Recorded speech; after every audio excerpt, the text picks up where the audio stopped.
DNA reports ని తాను నమ్మనని, తన పాపను తానే వెతుక్కుంటానని కావ్య చెప్పి రూంలోకి వెళ్లి దేవుడి దగ్గర నిలబడి తన బాధను వెలిబుచ్చుకుంటుంది. ఇంతలో పాప గట్టిగా ఏడుస్తూ ఉండడంతో కావ్య పరుగున వెళుతుంది. పాప నోట్లో నుంచి నురగ వస్తూ ఉంటుంది. కావ్య భయంగా పాపను తీసుకుని హాల్లోకి వెళుతుంది. అందరూ కలిసి పాపను హాస్పిటల్కి తీసుకువెళతారు. హాస్పిటల్లో డాక్టర్ చక్రవర్తి పాపని చూసి షాక్ అవుతాడు. పాప బాడీ రంగు మారింది. ఇలా మారడం చాలా డేంజర్. నర్స్, వెంటనే పాపకి టెస్టులు చేయండి అని అంటాడు. సరే సార్ అంటుంది నర్స్.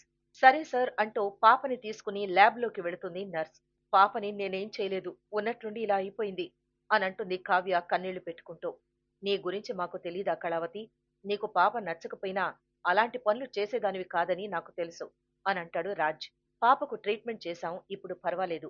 రిపోర్ట్స్ వచ్చాక పూర్తి వివరాలు తెలుస్తాయి అని అంటాడు డాక్టర్ చక్రవర్తి. ఏ తల్లి కన్నబిడ్డో నా చేతుల్లో నీకీ పరిస్థితి వచ్చింది. నీ కన్న తల్లి ఒడిలో ఉండుంటే ఈ పరిస్థితి వచ్చేది కాదు అంటూ కావ్య బాధపడుతుంది.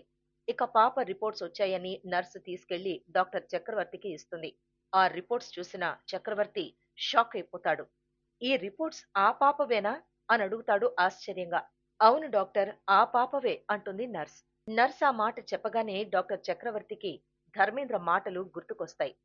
డాక్టర్, నా భార్య పరిస్థితి చాలా డేంజర్లో ఉంది. పాప ఇలా పుట్టిందని తెలిస్తే నా తులసి నాకు దక్కదు. ప్లీజ్, మీరే ఎలాగైనా నాకు హెల్ప్ చేయాలి అని ధర్మేంద్ర డాక్టర్ చక్రవర్తిని అడుగుతాడు. మేం చెయ్యాల్సిందంతా చేశాం సార్. అంతకు మించి మేమేం చేయగలం అని అంటాడు డాక్టర్.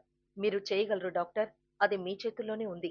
ఇప్పుడు నా సంతోషం, నా భార్య సంతోషం, నా కుటుంబ సంతోషం అంతా మీ చేతుల్లోనే ఉంది. ప్లీజ్, మీరే హెల్ప్ చేయాలి. ఎలాగైనా ఆ బిడ్డను మార్చండి డాక్టర్ అన్న మినిస్టర్ మాటలకు డాక్టర్ చక్రవర్తి షాక్ అయిపోతాడు. నేనా పని చేయలేను మినిస్టర్ గారు. అనారోగ్యంతో ఉన్న మీ పాపను తీసుకువెళ్లి మరో తల్లికిస్తే ఆ తర్వాత ఆ పాప చనిపోతే ఆ తల్లి పరిస్థితి ఏంటి?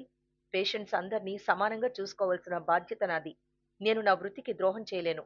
ఇప్పుడే వెళ్లి మీ వైఫ్ కి చెప్పాల్సిన విధంగా చెప్తే అని సలహా ఇస్తాడు. సరే డాక్టర్, ఆగండి. హాస్పిటల్లో ఈ నిజం ఎంతమందికి తెలుసు అని అడుగుతాడు ధర్మేంద్ర. నాకు మన హెడ్ నర్స్ నీలవేణికి మాత్రమే తెలుసు అంటూ ఇద్దరూ మాట్లాడుకున్న మాటలు గుర్తు చేసుకుంటాడు డాక్టర్ చక్రవర్తి. వెంటనే కోపంగా ధర్మేంద్ర దగ్గరకెళ్లి నిజం చెప్పాలనుకుంటాడు. డాక్టర్ బయటికి రాగానే పాప గురించి అడుగుతారు రాజ్, కావ్య. ఇప్పుడు బాగానే ఉందని, రిపోర్ట్స్ వచ్చాక అన్ని వివరాలు చెప్తానని వెళ్ళిపోతాడు డాక్టర్. అప్పటికే మినిస్టర్ దగ్గర రుద్రాణి ఉంటుంది.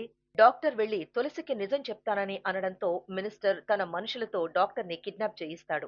తర్వాత హాస్పిటల్ కి ఫోన్ చేసి హెడ్ నర్స్ తో మాట్లాడతాడు ధర్మేంద్ర.